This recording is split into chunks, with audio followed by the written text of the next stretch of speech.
وقال الله تعالى بعد أعوذ بالله السميع العليم من الشيطان الرجيم ومن آياته أن خلق لكم من أنفسكم أزواجا لتسكنوا إليها وجعل بينكم مودة ورحمة إن في ذلك لآيات لقوم يتفكرون. الروم 21. Allah Subhanahu wa Ta'ala berfirman, dan di antara tanda-tanda kekuasaannya ialah Dia menciptakan untukmu istri-istri dari jenismu sendiri, supaya kamu cenderung dan merasa tentram kepadanya, dan dijadikannya di antaramu rasa kasih dan sayang. Sesungguhnya pada yang demikian itu benar-benar terdapat tanda-tanda bagi kaum yang berfikir. Surat Ar-Rum ayat 21. وقال الله تعالى بعد أعوذ بالله السميع العليم من الشيطان الرجيم وأنكحوا الأيام منكم والصالحين من عبادكم وإمائكم إن يكونوا فقراء يغنيهم الله من فضله والله واسع عليم. النور 32. Allah Subhanahu wa Ta'ala berfirman, dan kawinkanlah orang-orang yang sendirian di antara kamu dan orang-orang yang layak berkawin dari hamba-hamba sahayamu yang lelaki dan hamba-hamba sahayamu yang perempuan. Jika mereka miskin, Allah akan memampukan mereka dengan karunia-Nya. Dan Allah maha luas pemberiannya, lagi maha mengetahui. Surat An-Nur ayat 32. وعن عبد الله بن مسعود رضي الله عنه أن النبي صلى الله عليه وسلم قال يا معشر الشباب من استطاع منكم الباء فليتزوج فإنه أغض للبصر وأحسن للفرج ومن لم يستطع فعليه بالصوم فإن له وجاء. رواه Bukhari wa Muslim. Dari Ibnu Mas'ud, Rasulullah Shallallahu Alaihi Wasallam bersabda, wahai sekalian pemuda, barang siapa di antara kamu yang mampu memikul beban rumah tangga, hendaknya menikah, karena sesungguhnya dia akan lebih dapat menundukkan pandangan dan lebih dapat menjaga kemaluannya. Dan barang siapa yang masih belum mampu, maka hendaknya dia berpuasa, karena puasa itu dapat menjadi perisai baginya. Riwayat Bukhari Muslim. وقال أبو بكر الصديق رضي الله عنه أطيعوا الله فيما أمركم به من النكاح ينجز لكم ما وعدكم من الغني وقال الله تعالى إن يكونوا فقراء يغنيهم الله من فضله. النور 32. Abu Bakar As-Siddiq radhiyallahu anhu berkata, taatilah Allah di dalam hal-hal yang diperintahkan kepadamu dari pernikahan. Allah sempurnakan bagimu apa-apa yang Allah janjikan padamu dari kekayaan. Allah berfirman, jika mereka miskin, Allah mampukan mereka dengan karunia-Nya. Surah An-Nur ayat 32. وقال ابن مسعود رضي الله عنه التامس غني في النكاح يقول الله تعالى بعد أعوذ بالله السميع العليم من الشيطان الرجيم إن يكونوا فقراء يغنيهم الله من فضله. النور 32. Ibnu Mas'ud radhiyallahu anhu berkata, carilah kekayaan di dalam pernikahan. Allah berfirman, jika mereka miskin, Allah mampukan mereka dari karunia-Nya. Surat An-Nur ayat 32. Riwayat Ibnu Jarir.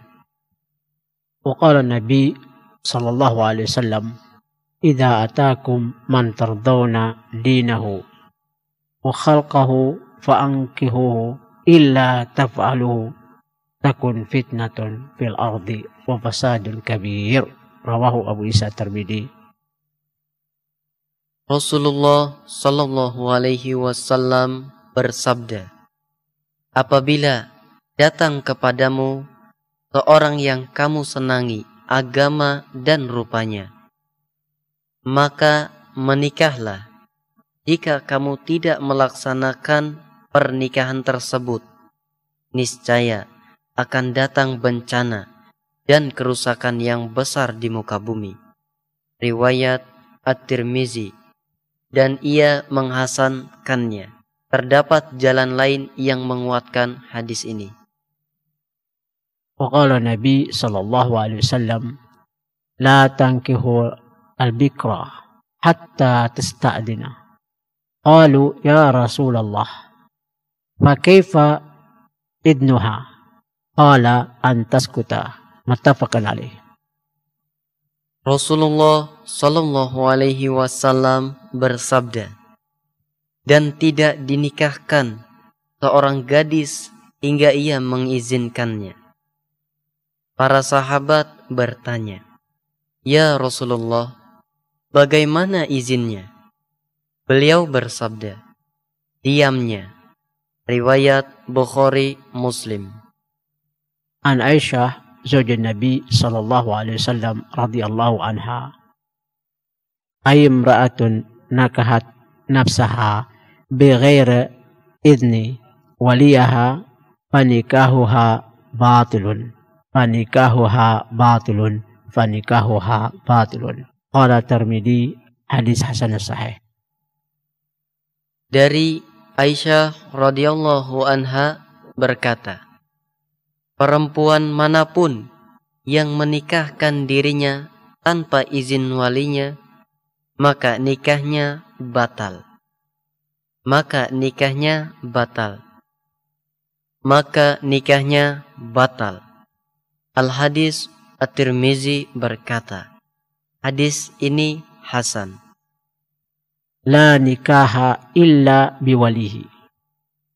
Dan di dalam kitab Sunan yang 4 disebutkan, tidak ada pernikahan kecuali dengan wali.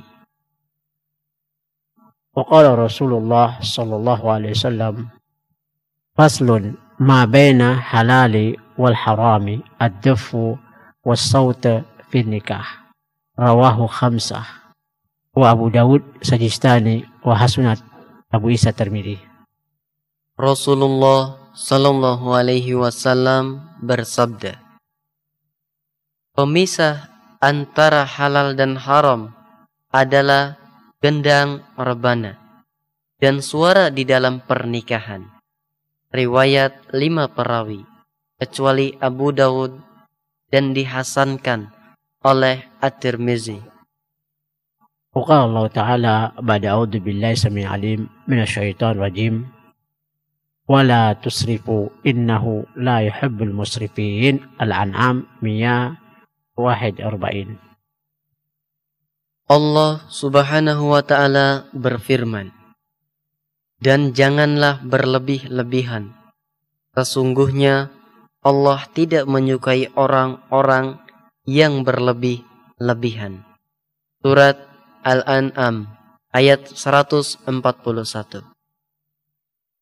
وعن أبي هريرة رضي الله عنه قال قال رسول الله صلى الله عليه وسلم إذا صلت امرأة خمسها وحسنت فرجها وأطاعت بعلها دخلت من أي أبواب الجنة شاءت. رواه ابن Hibban fi Sahih. Dari Abu Hurairah radhiyallahu anhu berkata, Rasulullah Shallallahu Alaihi Wasallam bersabda, apabila seorang perempuan menegakkan sholat 5 waktu, menjaga kemaluannya, kehormatannya, dan mentaati suaminya, maka ia masuk surga dari pintu-pintu surga yang ia inginkan. Riwayat Ibnu Hibban di dalam Sahihnya. An Abi Hurairah radhiyallahu anhu qala qala Rasulullah sallallahu alaihi wasallam la yahillu li imra'atin an tasuma wa zawjuha syahidun illa bi'idnihi wa la ta'addana fi baitihi illa bi'idnihi. Rawahu Bukhari wa Muslim. Dari Abu Hurairah radhiyallahu anhu bahwa Rasulullah sallallahu alaihi wasallam bersabda, tidak dihalalkan bagi seorang istri untuk berpuasa sunnah sedangkan suaminya hadir, kecuali dengan seizin suaminya. Dan janganlah seorang wanita mengizinkan seorang laki-laki masuk ke rumahnya kecuali dengan izin suaminya. Riwayat Bukhari dan Muslim. An Abi Hurairah radhiyallahu anhu qala qala Rasulullah sallallahu alaihi wasallam idza da'a ar-rajulu imra'atuhu ila firashihi falam ya'tihi fabatat ghadbana 'alaiha la'anatha al-malaikatu hatta tusbiha. Rawahu Bukhari wa Muslim. Dari Abu Hurairah radhiyallahu anhu bahwa Rasulullah sallallahu alaihi wasallam bersabda, apabila seorang suami memanggil istrinya ke tempat tidur untuk berhubungan badan dan sang istri menolaknya, kemudian suami itu tidur semalaman dalam keadaan marah kepada istrinya, maka para malaikat melaknat istri itu sampai masuk pagi harinya. Riwayat Bukhari dan Muslim.